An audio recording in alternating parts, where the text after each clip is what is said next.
Second యూనిట్లో 10 మార్క్స్కి అడిగే ఇంపార్టెంట్ క్వశ్చన్స్లో one of the most important question ఏంటంటే necessary and sufficient condition for a sub group.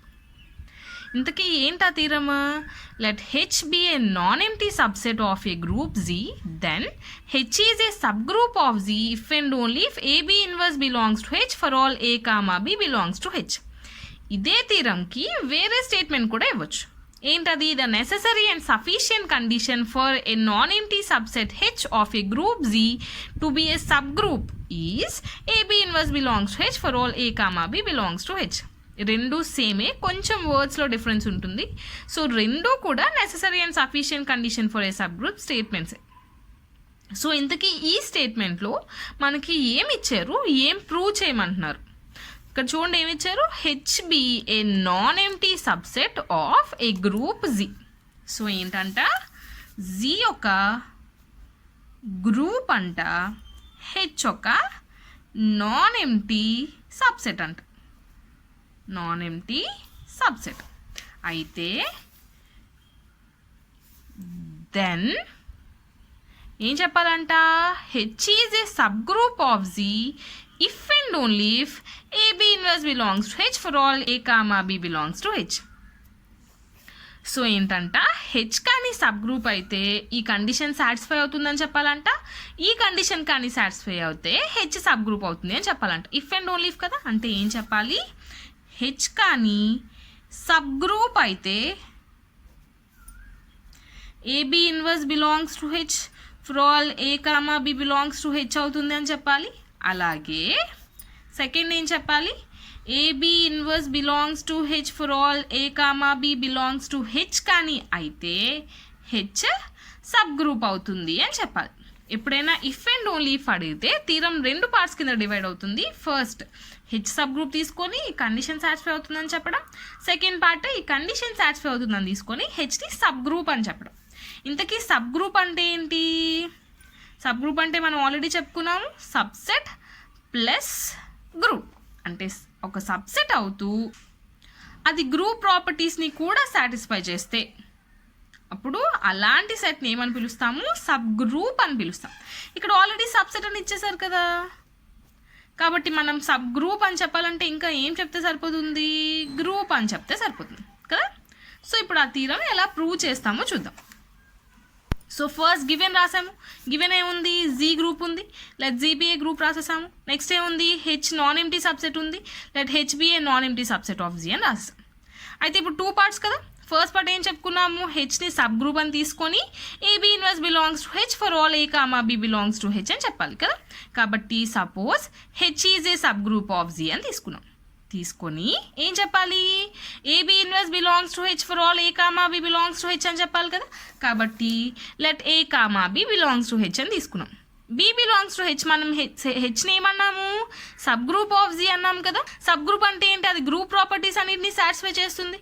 Group properties అన్నింటినీ సాటిస్ఫై చేస్తుంది కాబట్టి ఎగ్జిస్టెన్స్ ఆఫ్ ఇన్వర్స్ ప్రాపర్టీ ప్రకారం ఏం రాసుకోవచ్చు, B belongs to H implies B inverse కూడా బిలాంగ్స్ టు హెచ్ అని రాసుకోవచ్చు. అంటే మనకి ఇప్పుడు ఏమొచ్చింది, ఏ ఒకటి బిలాంగ్స్ టు హెచ్ వచ్చింది, B inverse belongs to H వచ్చింది. కాబట్టి అప్పుడు క్లోజర్ ప్రాపర్టీ ఏంటి, ఒక గ్రూప్లో రెండు ఎలిమెంట్స్ కానీ తీసుకుంటే అవి రెండు ఆపరేట్ చేయగా వచ్చిన ఎలిమెంట్ కూడా మళ్ళీ అదే గ్రూప్లో ఉంటుంది. అదే కదా closure property.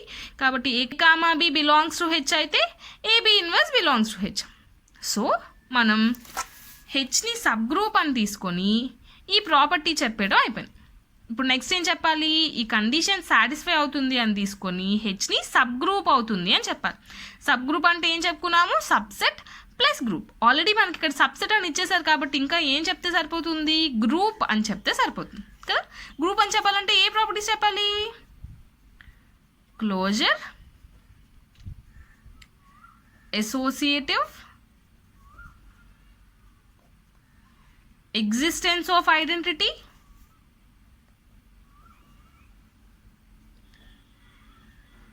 Existence of inverse.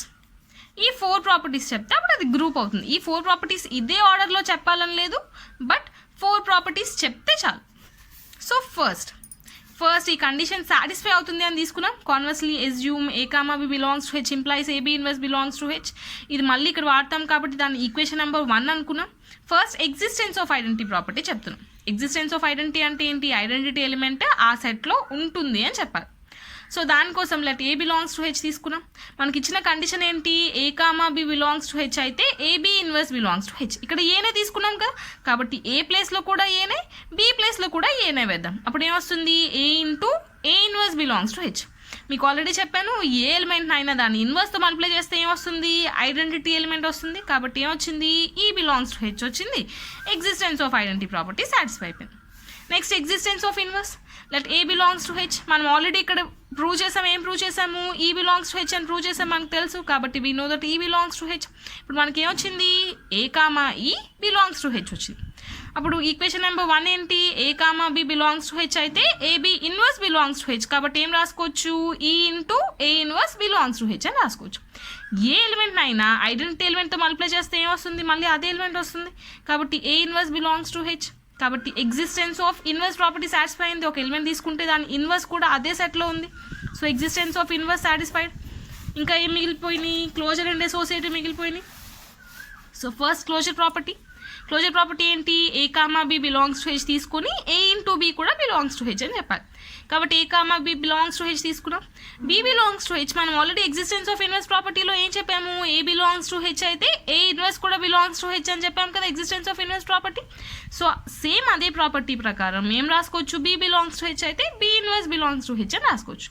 అంటే ఇప్పుడు మన దగ్గర ఏమున్నాయి? ఏ బిలాంగ్స్ టు హెచ్ ఉంది, B inverse belongs to H ఉంది. మనకి ఇచ్చిన ఈక్వేషన్ ప్రకారం ఏం రాసుకోవచ్చు? A into B inverse belongs to H అని రాసుకోవచ్చు.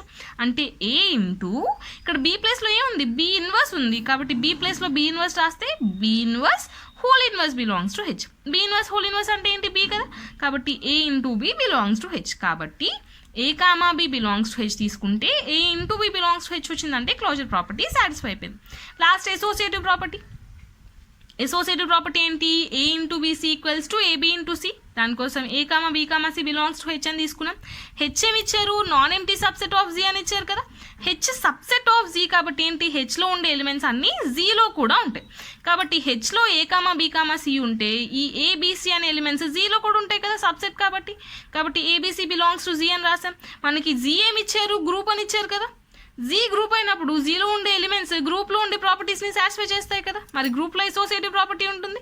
కాబట్టి A into BC equals to AB into C అని రాయచ్చు. ఎందుకు? జీ గ్రూప్ కాబట్టి జీలో ఉండే ఎలిమెంట్స్ అన్ని గ్రూప్ ప్రాపర్టీస్ని సాటిస్ఫై చేస్తాయి కాబట్టి. అంటే మనకి ఏ ప్రాపర్టీ సాటిస్ఫై అయ్యాయి? ఎగ్జిస్టెన్స్ ఆఫ్ ఐడెంటిటీ చెప్పాము, ఎగ్జిస్టెన్స్ ఆఫ్ ఇన్వర్స్ చెప్పాము, నెక్స్ట్ క్లోజర్ చెప్పాము, నెక్స్ట్ అసోసియేటివ్ చెప్పాము. ఈ 4 ప్రాపర్టీస్ అయిపోయినాయి. కాబట్టి మనకి హెచ్ ఏమైంది? గ్రూప్ అయింది. మనకి ఆల్రెడీ సబ్సెట్ అని ఇచ్చేసారు వాళ్ళే. సబ్సెట్ అని ఇచ్చేసారు. అలాగే మనం ఇప్పుడు గ్రూప్ అని ప్రూవ్ చేసాం కాబట్టి దాన్ని ఏమని పిలుస్తాము? సబ్ గ్రూప్ అని పిలుస్తాం. అంతే.